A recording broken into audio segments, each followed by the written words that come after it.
market under the trade name Amiton. It was subsequently withdrawn, as it was too toxic for safe use. The toxicity did not go unnoticed, and samples of it were sent to the research facility at Porton Down for evaluation. After the evaluation was complete, several members of this class of compounds were developed into a new group of much more lethal nerve agents, the V agents. The best known of these is probably VX, assigned the UK Rainbow Code Purple Possum, with the Russian V agent coming a close second. Amiton is largely forgotten as VG.108 on the defensive side. There were years of difficult work to develop the means of prophylaxis, therapy, rapid detection and identification, decontamination and more effective protection of the body against nerve agents, capable of exerting effects through the skin, the eyes and respiratory tract. Tests were carried out on servicemen to determine the effects of nerve agents on human subjects, with on-ear recorded death due to a nerve gas experiment. There have been persistent allegations of unethical humane experimentation at Porton Down, such as those relating to the death of leading aircraftman Ronald Madison, aged 20, in 1953. Madison was taking part in sarin nerve agent toxicity tests. Sarin was dripped onto his arm and he died shortly afterwards. 109. In the 1950s, the Chemical Defense Experimental Establishment became involved with the development of CS, a riot control agent, and took an increasing role in trauma and wound ballistics work. Both these facets of Porton Down's work had become more important because of the situation in Northern Ireland.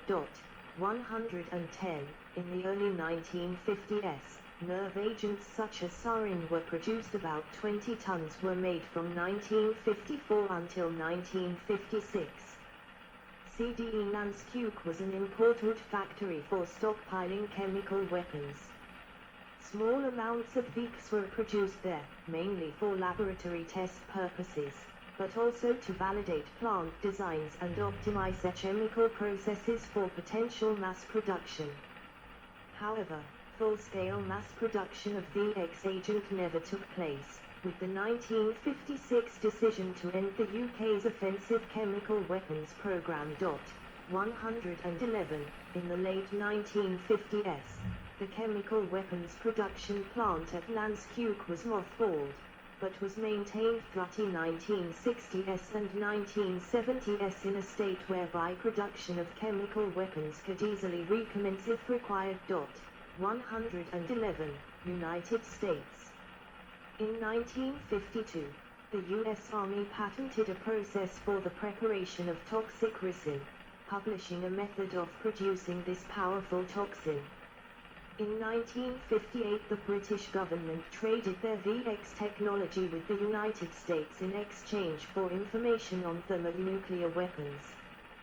By 1961, the US was producing large amounts of VX and performing its own nerve agent research. This research produced at least 3 reagents. The 4 agents, V, VG, VM, VX, are collectively known as the V-series class of nerve agents. Between 1951 and 1969, Dugway Proving Ground was the site of testing for various chemical and biological agents, including an open-air aerodynamic dissemination test in 1968 that accidentally killed, on neighboring farms, approximately 6,400 sheep by an unspecified nerve agent. 112. From 1962 to 1973, the Department of Defense planned 134 tests under Project 112, a chemical and biological weapons vulnerability testing program. In 2002, the Pentagon admitted for the first time that some of tests used real chemical and biological weapons, not just harmless simulants. 113. Specifically under Project SHAD, 37 secret tests were conducted in California, Alaska, Florida, Hawaii, Maryland, and Utah. Land tests in Alaska and Hawaii used artillery shells filled with sarin and VX, while Navy trials off the coasts of Florida, California and Hawaii tested the ability of ships and crew to perform under biological and chemical warfare, without the crew's knowledge. The code name for the sea tests was Project Shipboard Hazard and Defense SHAD for short. 113. In October 2002, the Senate Armed Forces Subcommittee on Personnel held hearings as the controversial news broke that chemical agents had been tested on thousands of American military personnel. The hearings were chaired by Senator Max Cleland, former VA administrator and Vietnam War veteran. United States Chemical Respiratory Protection Standardization. In December 2001, the United States Department of Health and Human Services, Centers for Disease Control and Prevention, CDC, National Institute for Occupational Safety and Health, NIOSH, and National Personal Protective Technology Laboratory, NPPTL, along with the U.S. Army Research Development and Engineering Command, ADECOM, Edgewood Chemical and Biological Center, ECBC, and the U.S. Department of Commerce National Institute of Standards and Technology, NIST, published the first of 6 technical performance standards and test procedures designed to evaluate and certify respirators intended for use by civilian emergency responders to a chemical, biological, radiological or nuclear weapon release, detonation, or terrorism incident.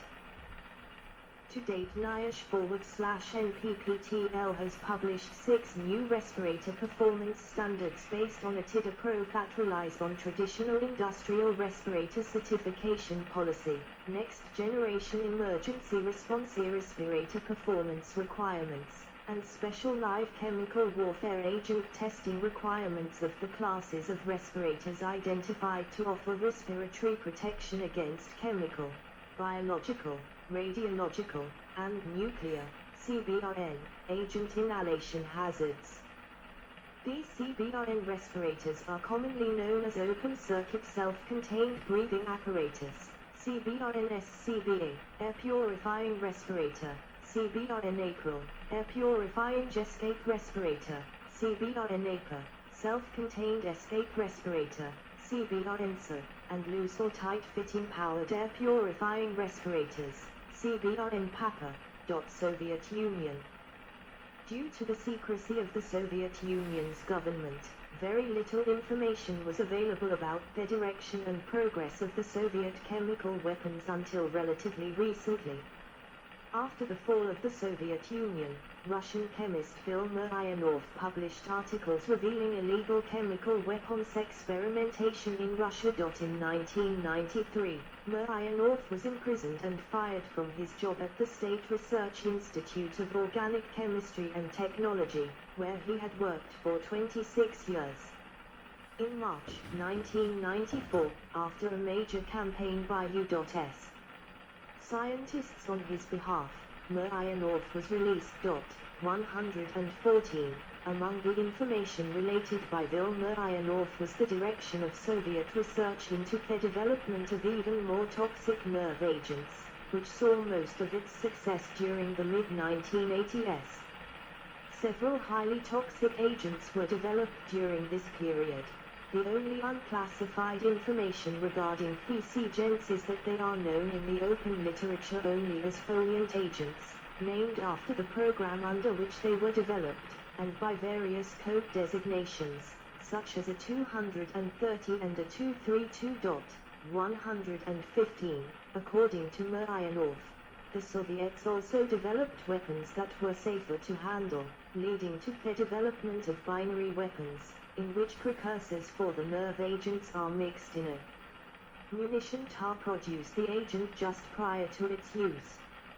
Because the precursors are generally significantly less hazardous than the agents themselves, this technique makes handling and transporting the munitions a great deal simpler. Additionally, precursors to the agents are usually much easier to stabilize than the agents themselves, so this technique also made it possible to increase the shelf life of the agents a great deal. During the 1980s and 1990s, binary versions of several Soviet agents were developed and designated Novichok agents, after Russian word for newcomer. 116. Together with Lev Fedorov, he told the secret Novichok story exposed in the newspaper The Moscow News. 117. Use in conflicts after World War II. North Yemen. The first attack of the North Yemen civil war took place on the 8th of June, 1963, against Korma, a village of about 100 inhabitants in northern Yemen, killing about 7 people and damaging the eyes and lungs of 25 others. This incident is considered to have been experimental, and the bombs were described as homemade, amateurish and relatively ineffective.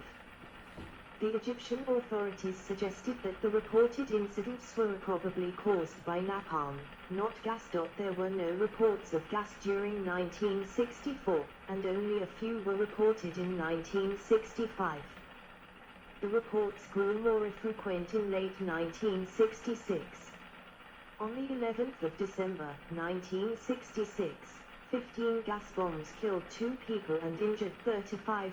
On the 5th of January, 1967, the biggest gas attack came against the village of Kitaf, causing 270 casualties. The International Red Cross Hospital attacked North Yemen, where the use of chemical weapons was alleged to have occurred, including 140 fatalities. The target may have been Prince Hassan bin Yahya, who had installed his headquarters nearby. The Egyptian government denied using poison gas, and alleged that Britain and the US were using the reports as psychological warfare against Egypt. On the 12th of February, 1967, it said it would welcome a UN investigation. On March the 1st, U Thant, the then Secretary General of United Nations, said he was powerless to deal with the matter. On the 10th of May, 1967, the twin villages of Gahar and Gaidafa in Wadi Huram, where Prince Mohammed bin Mohsin was in command, were gas bombed, killing at least 75. The Red Cross was alerted, and on the 2nd of June, 1967, it issued a statement in Geneva expressing concern. The Institute of Forensic Medicine at the University of Bern made a statement, based on a Red Cross report, that the gas was likely to have been halogenous derivatives phosgene, mustard gas, leuizate, chloride or cyanogen bromide. Rhodesian Bush War.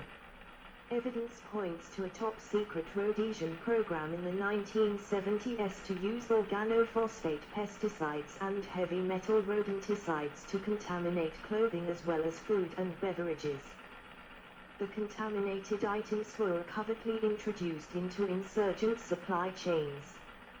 Hundreds of insurgent deaths were reported, although the actual death toll likely rose over 1,000. 118, Angola.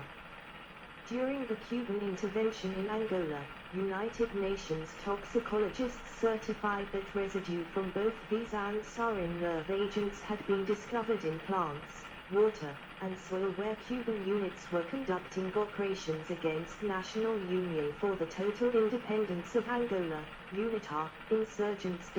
119. In 1985, UNITA made the first of several claims that their forces were the target of chemical weapons, specifically organophosphates.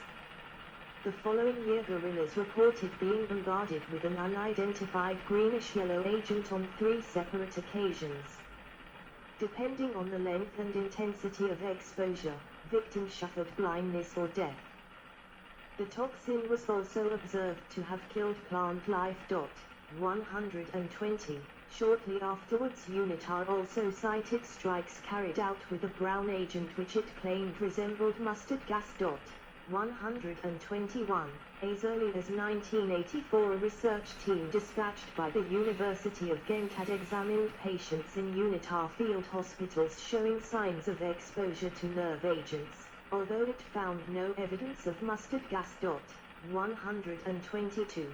The UN first accused Cuba of deploying chemical weapons against Angolan civilians and partisans in 1988.